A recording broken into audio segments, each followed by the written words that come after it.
দিল্লিতে বসে ভার্চুয়াল অনুষ্ঠানের মাধ্যমে এই কাজের শুভ সূচনা করেন দেশের প্রধানমন্ত্রী নরেন্দ্র মোদী। অমৃত ভারত প্রকল্পের অধীনে দেশের 508টি রেলওয়ে স্টেশনের সাথে আধুনিক রূপ পেতে চলেছে উত্তর দিনাজপুর কালিয়াগঞ্জ রেলওয়ে স্টেশন। এই উপলক্ষেই এক জমকালো অনুষ্ঠানের আয়োজন চোখে পড়ল কালিয়াগঞ্জ টাউন স্টেশনে। নতুন রূপে নতুন সাজে কালিয়াগঞ্জ রেল স্টেশন, আর এই নতুন রেল স্টেশনের রূপ হতে চলেছে বিশ্বমানের। ভিত্তি ও শিলান্যাসের ভার্চুয়ালি উদ্বোধন করেন প্রধানমন্ত্রী নরেন্দ্র মোদী। বলার অপেক্ষা রাখে না, এই শিলান্যাস অনুষ্ঠান ঘিরে বসবাসকারী মানুষেরা খুশি আনন্দে মেতে উঠেছে। আর এই স্টেশন নিয়ে খুশি হবে নাই বা কেন? এতদিন যে কালিয়াগঞ্জ সৌন্দর্যায়নের দিক থেকে অবহেলিত ছিল, সেই কালিয়াগঞ্জই এখন নবাবী রূপ নিয়েছে।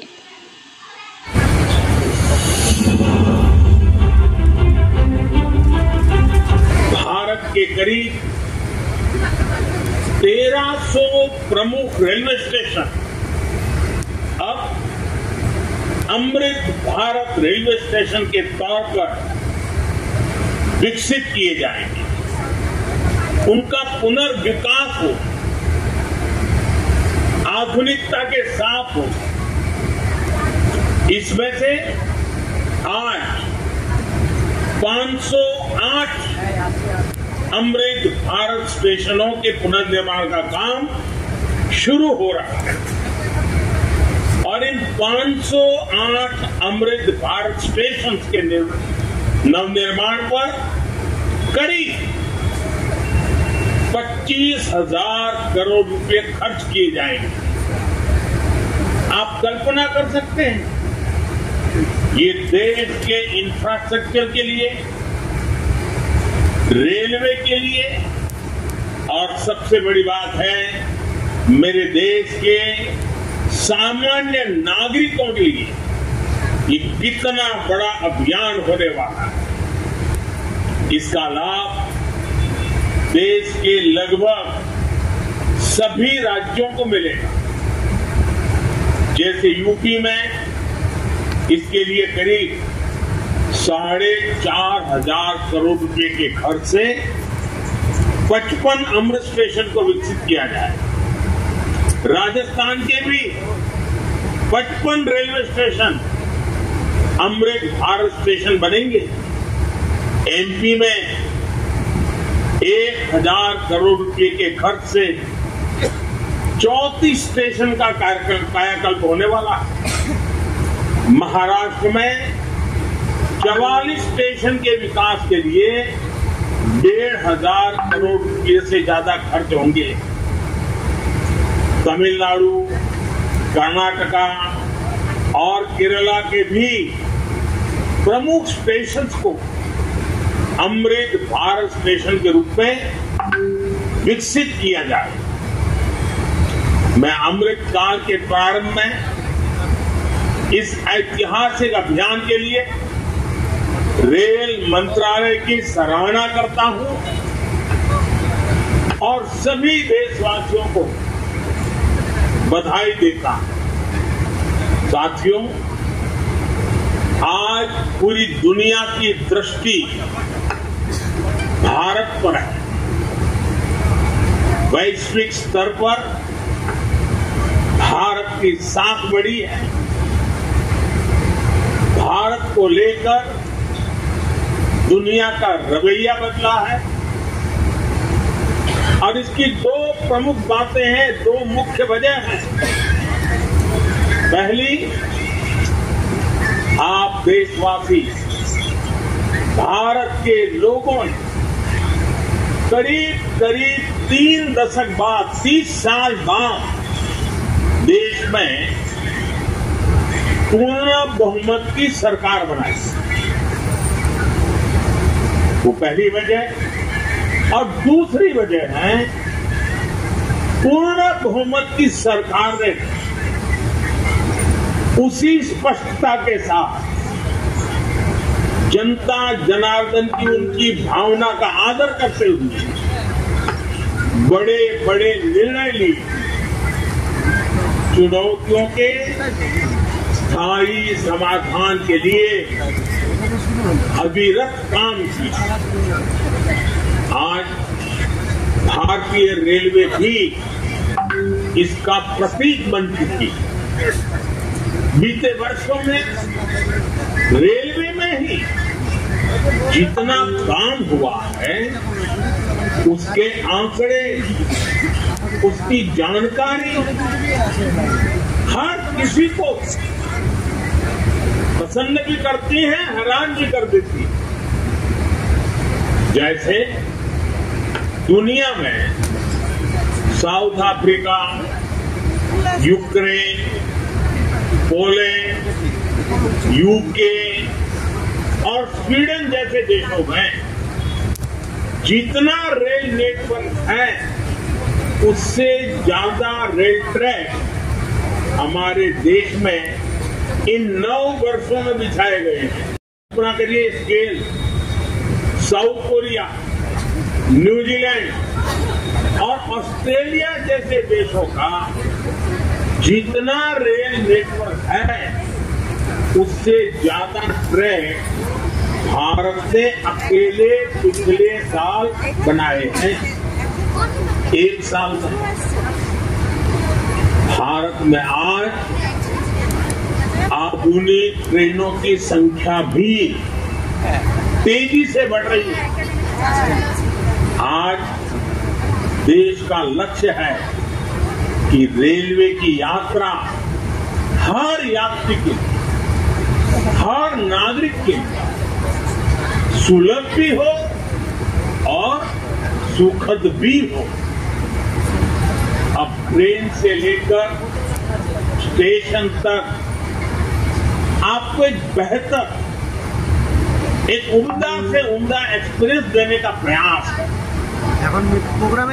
प्लेटफॉर्म पर बैठने के लिए बेहतर सीटें लग रही हैं, अच्छे वेटिंग रूम बनाए जा रहे हैं।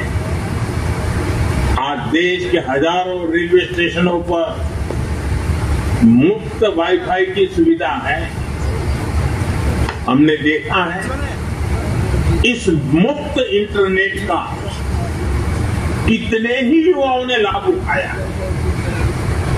पढ़ाई करके वो अब बहुत कुछ अपने जीवन में सिद्धियां प्राप्त कर चुके हैं। साथियों, ये इतनी बड़ी सिद्धियां हैं,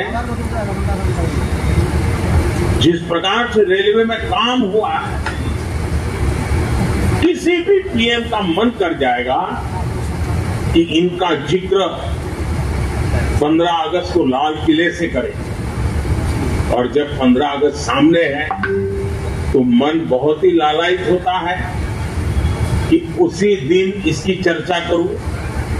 लेकिन आज इतना विराट आयोजन हो रहा है, देश के कोने कोने से लोग जुड़े हैं, इसलिए मैं अभी ही इस बात पर इतने विस्तार से चर्चा कर रहा हूं। साथियों, रेलवे को हमारे देश की लाइफलाइन कहा जाता है, लेकिन इसके साथ ही हमारे शहरों की पहचान भी शहर के रेलवे स्टेशन से जुड़ी होती है। समय के साथ ये रेलवे स्टेशन अब हार्ट ऑफ द सिटी बन गए। शहर की सारी प्रमुख गतिविधियां रेलवे स्टेशनों के आसपास ही होती हैं। इसलिए आज बहुत आवश्यक है कि हमारे रेलवे स्टेशनों को नए आधुनिक स्वरूप में ढाला जाए। ऐतिहासिक स्थलों और तीर्थ स्थानों को जोड़ने के लिए इन दिनों देश में एक भारत गौरव यात्रा ट्रेन, भारत गौरव क्रूज ट्रेन भी चल रही है। शायद आपके ध्यान में आया होगा, उसको भी मजबूती दी जा रही है। साथियों, किसी भी व्यवस्था को ट्रांसफॉर्म करने के लिए जरूरी होता है कि हम उसके पोटेंशियल को पहचानें। भारतीय रेल में तो ग्रोथ को रफ्तार देने का अपार पोटेंशियल है। इसी सोच के साथ बीते 9 वर्षों हमने रेलवे रिकॉर्ड इन्वेस्टमेंट किया। इस साल के रेलवे को 2.5 लाख करोड़ रुपए से ज्यादा का बजट दिया गया है। ये बजट 2014 की तुलना 5 गुना ज्यादा है। आज एक होलिस्टिक सोच के साथ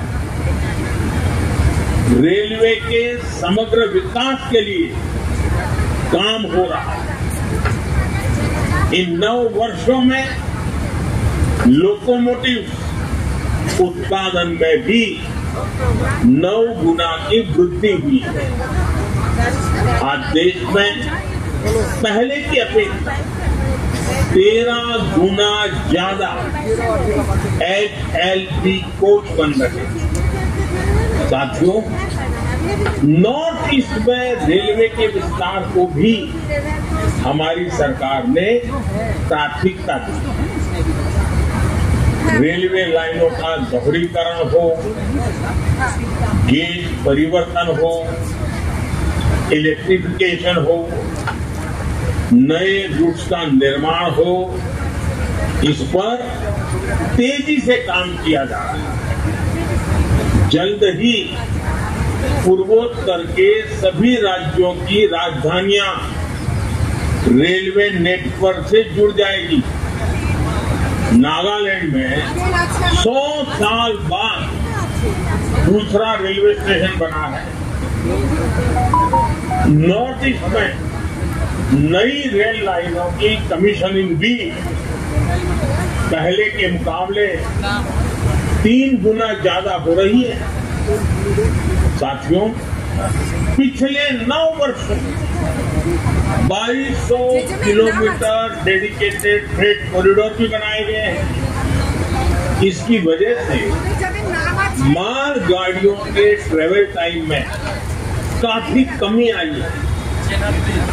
दिल्ली NCR से वेस्टर्न पोर्ट तक, चाहे गुजरात के समुद्री तट हो या महाराष्ट्र का समुद्री तट हो, पहले जो सामान ट्रेन से पहुंचाने में एवरेज औसतन 72 घंटे लगते थे, आज वही लगेज, वही सामान, वही गुड 24 घंटे में पहुंच जाता है।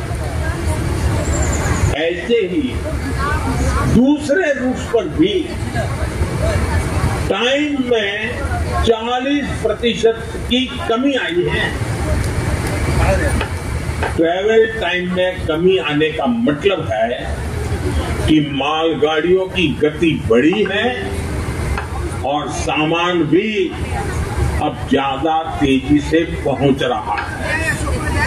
इसका बड़ा लाभ हमारे उद्यमियों, कारोबारियों और खास करके हमारे किसान भाई बहनों को हो रहा है। हमारी फल सब्जियां अब ज्यादा तेजी से देश के एक कोने से दूसरे कोने तक जा रही है। जब देश में इस तरह का ट्रांसपोर्टेशन तेज होगा तो उतनी ही तेजी से भारत के जो उत्पाद है, हमारे छोटे मोटे कारीगर, हमारे लघु उद्योग जो कुछ भी उत्पादन करते हैं, वो सामान विश्व बाजार में भी तेजी से पहुंचेगा। साथियों, आप ऑप्टिमम यूटिलाइजेशन किया जाए। साथियों, जब देश में इतने सारे नए आधुनिक स्टेशन बनेंगे तो उससे विकास को लेकर एक नया माहौल भी बनेगा। देसी विदेशी कोई भी पर्यटक जब ट्रेन से इन आधुनिक स्टेशनों पर पहुंचेगा तो राज्य की आपके शहर की पहली तस्वीर उसे जरूर प्रभावित करेगी, वो यादगार बन जाए। आधुनिक सेवाओं के कारण पर्यटन को बढ़ावा मिलेगा। स्टेशन के आसपास अच्छी व्यवस्थाएं होने से आर्थिक गतिविधियों को भी बढ़ावा मिलेगा। सरकार ने स्टेशनों को शहर और राज्यों की पहचान से जोड़ने के लिए वन स्टेशन वन प्रोडक्ट योजना भी शुरू की है। इससे पूरे इलाके के लोगों को, कामगारों और कारीगरों को फायदा होगा, साथ ही जिले की ब्रांडिंग भी होगी। साथियों, आजादी के अमृत काल में देश ने अपनी विरासत पर गर्व का भी संकल्प लिया। ये अमृत रेलवे स्टेशन उसके भी प्रतीक बनेंगे, हमें गर्व से भर देंगे। इन स्टेशंस में देश की संस्कृति और स्थानीय विरासत की झलक दिखेगी। जैसे जयपुर रेलवे स्टेशन में हवा महल, आमेर फोर्ट जैसी राजस्थान की धरोहरों की झलक होगी। जम्मू कश्मीर का जम्मू तवी रेलवे स्टेशन प्रसिद्ध रघुनाथ मंदिर से प्रेरित होगा। नागालैंड के दिमापुर स्टेशन पर वहां की 16 जनजातियों की लोकल वास्तुकला दिखाई देगी। हर अमृत स्टेशन शहर की आधुनिक आकांक्षाओं और प्राचीन विरासत का प्रतीक बनेगा।